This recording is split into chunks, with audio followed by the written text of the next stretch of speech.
ჯერ მეგობრებო, ამ ვიდეოში ჩვენ განვიხილავთ მოკლედ რას მივაქციოთ ყურადღება Honda Shadow-ს ყიდვის შემთხვევაში.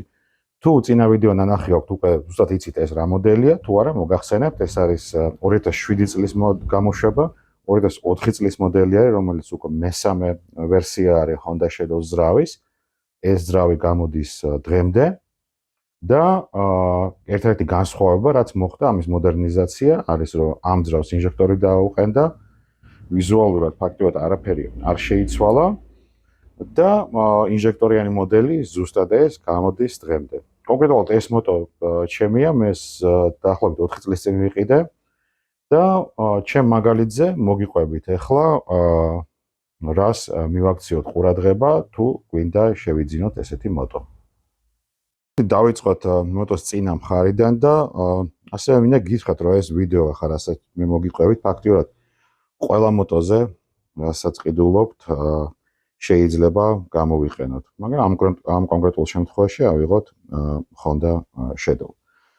დავიწყეთ ესე იგი წინა მხრიდან, პირველ რიგში წინა დაკიდების სისტემა არის. შევხედოთ თუ ამორტიზატორზე რა თქმა უნდა მშრალი უნდა იყოს, არანაირი ზეთი არ უნდა იყოს გამოსული ამორტიზატორიდან. აი ეხაც დავაკვირდეთ, რომ აქ სიმშრალეა, ხშირად ეს ზეთი როცა ჩამოდის, მერე გროვდება, ჭუჭხს იგროვებს, აი ესე ქვევით. მაგალითისთვის გაფუჭებული წინა ამორტიზატორი, აი ჩემ მეორე Honda-ზე შეგვიძლია შევხედოთ. ნახეთ, აი ზეთი აქაც დაგროვდა. ჭუჭყიანი ზეთია. აი ჩვენი ეგრეთ წოდებული პილნიკიც სველია და ეს არ არის ყველაზე დიდი პრობლემა, ამის გარემონტება შეიძლება, მაგრამ თუ ამორტიზატორზე აი ესეთი დაზიანებები გვაქვს, ახლა კონკრეტულად ამ მოტოს წინა ამორტიზატორები გამოიცვლება მთლიანად, იმიტომ რომ წინა მომხმარებელმა არ ვიცი რა ჩაატარა და აი ესე სერიოზულად დააზიანა. თუ აი ეს სარკე ამორტიზატორის დაზიანებულია, ვიცით რომ ეს ამორტიზატორი აღარ შეკეთდება და გამოცვლა ჭირდება, საკმაოდ ძვირი არის. თუ უბრალოდ სველია და თვითონ ამორტიზატორის სარკე ნორმალურია, არ არის ვიზუალურად დაზიანებული, მაშინ ჩვეულებრივი ამორტიზატორის გადაწყობა ამ საქმეს ეყოფა. დაუბრუნდეთ ჩვენ Shadow-ს. სპიცებს რაც შეეხება დათვალიერებისას ხელით ყველა სპიცას მოვკიდოთ, აი ესეთი მუსიკალური ხმა აქ დაჭიმულია და ესეთი ხმა არ ექნება იმ სპიცას, რომელიც მოშვებულია და ასევე მოკიდებისას რაღაცა სვლა ექნება. აბსოლუტურად სვლა არ უნდა ქონდეს თავისუფალი, იმიტომ რომ ეს დაჭიმულია და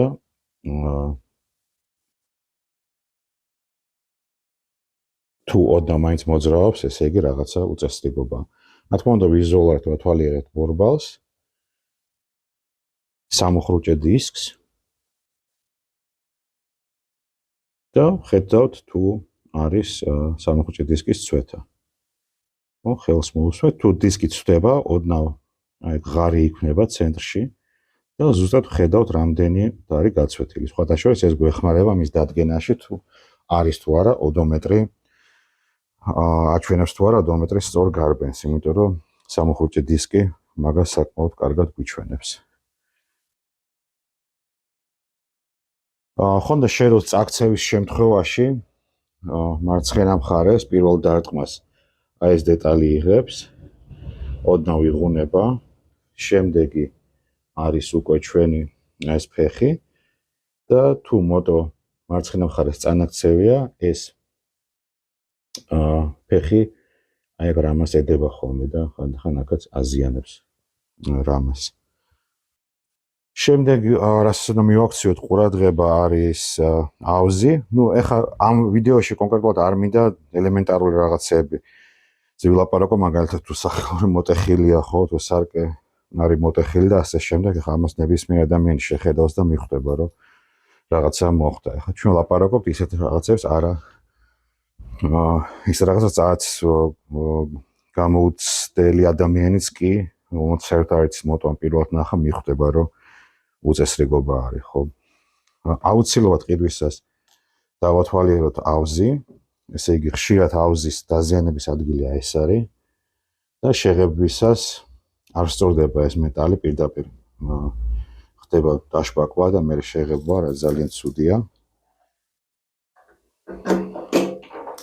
და ნახოთ აუზის შიგნით რა ხდება.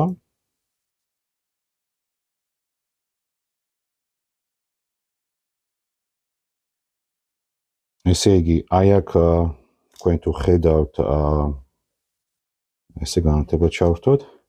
ესე იგი, ღებვის დროს თუ აუზი შეიღება, ხო? აი აქ ხშირად შეგინთ ხდება საღებავი, არ უნდა მოხდეს, იმიტომ რომ თუ ნორმალური მღებავი ამას შეფუთავს აუცილებლად, რომ აუზში საღებავი არ მოხდეს. ესე იგი, უყურებთ, რომ აუზში საღებავი არ არის, ჟანგი არ არის. და შედოს შემთხვევაში აუზის ძირიც აქედან ჩანს ძალიან კარგად და დავწმუნდეთ, რომ ამ ძირზე არაფერი არ ყრია. შემთხვევაში აბსოლუტურად სუფთა არის. აუზის დაბინძურება ყოველთვის სერიოზული პრობლემა არის, თუ აუზი შეიძლება ისე დაბინძურებული იყოს, რომ არასოდეს არ გაიწმინდოს და ეს კარბურატორის თუ ინჟექტორის შემთხვევაში ყოველთვის სერიოზულ პრობლემებს შექმნის. ამიტომ აუზს ძალიან კონკრეტულად ვაკვირდებით. სახელოსნოში როცა შემოწმება ხდება აუზი მოძდება ენდოსკოპით, ანუ კამერა ჩადეს შიგნით სპეციალური და შიდა ზედაპირებს ვათვალიერებთ. იგივე სადაც დარტყმის ადგილი იყო, როგორ არის აღდგენილი და ხო არ აძვრა აუზში შიგნით ანტიკოროზიული საფარი. იგივე აქეთ ამ მხარეს, ამ წაქცევის შემთხვევაში ეს დეტალი, რომელიც დარტყმას იღებს, იღუნება პედალი თვითონ მოტოსი. დავაკვირდეთ, ანუ თუ ეს დაზრულია დეტალი, საკმაოდ ძნელად გასასწორებელი, იმიტომ რომ ხედავთ, ესეთი სერიოზული დეტალი არის ჩვენ შემთხვევაში. შემდეგ, რაც შეეხება Z-ის გაჟონვას, ესე იგი, Honda Shadows არც ერთ მოდელს საერთოდ არ ახასიათებს ეს, ამიტომ თუ Z-ის გაჟონვა გვაქვს, ეს იმას ნიშნავს, რომ რაღაცა სერიოზული უწესრიგობა არის. ეს ხუფი არის ჩვენი, ასე ვთქვათ, სცეპლენიის ხუფი, სადაც გადაბმის სისტემა არის, ხშირად რემონტდება ეგ და თუ ამ ხუფზე ჩვენ სადმე შევამჩნიეთ მაგალითად გერმეტიკი, ხო?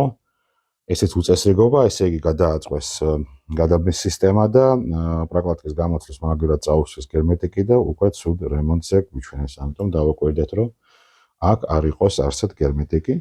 ძრავის ქვემოდანაც რა თქმა უნდა შევხედოთ და დავწმუნდეთ, რომ აქაც სიმშრალეა, როგორც აი ახლა ამ ვიდეოზე არის. რაც შეეხება Z-ის გაჟონვას, სხვათა შორის Shadows ახასიათებს განსაკუთრებით ძველ მოდელებს. აი აქ გვაქვს ჩვენ პომპა, ეს არის წყლის, ასე ვთქვათ, ნასოსი, რომელსაც ხშირად გაზდის ხოლმე Z-ი. ამიტომ შევხედოთ, რომ ნასოსი იყოს მშრალი. ნასოსის Z-ის გაჟონვის შემთხვევაში ცოტა პრობლემატურია ეს, იმიტომ რომ ძრავი უნდა იქნეს ამოღებული ნასოსის შესაცვლელად და საკმაოდ ხარჯიანი არის ეგ პროცედურაც. ესე იგი, დავათვალიერეთ ძრავი ვიზუალურად, რომ Z-ები არ გაზდიოდეს. გერმეტიკი არსად არ უნდა გქონდეს, იმიტომ თელი ძრავი პრაკალატკებზე არის აწყობილი, არსებობს ეს ძრავები, რომელიც გერმეტიკზეა. განსაკუთრებით თანამედროვეები. შემდეგი მივაქციოთ ყურადღებას, კიდევ ერთ პრობლემური კვანძი შეიძლება იყოს. აი ეს მილი ერთი ცილინდრიდან მეორეზე რო გადადის, მან შეიძლება იყოს გაჟონვა წყლის, ეს წყლის მილია. და დავაკვირდეთ, რომ ქვევით იყოს სისუფთავე, იმიტომ რომ თუ ანტიფრიზი მან გაშრება, აუცილებლად იქნება კვალი იმის, რომ მან წყალი გაზდიოდა. შემდეგ გადავინაცვლეთ უკან, ჩვენ გვაქვს კარდანი, რა შეიძლება და რედუქტორი რა შეიძლება ჭირდეს. ხშირად აი აქ სველდება ხოლმე Z-ით, ეს არის სასუნთქი, საქშენი რედუქტორის, ასე ვთქვათ, ხიდის, ეს ხიდი არის რაღაც რედუქტორია. და თუ აი აქ ოდნავ სველია, ეგ პრობლემა არ არის. ხშირად ხდება თუ ზედმეტი Z-ია ჩასხმული, ან ცუდი ხარისხის Z-ი, ან უკვე გათხელდა, შეიძლება აქ გამოვიდეს და ეს ადგილი Z-ით დასველდეს და მაგის ნუ გეშინიათ.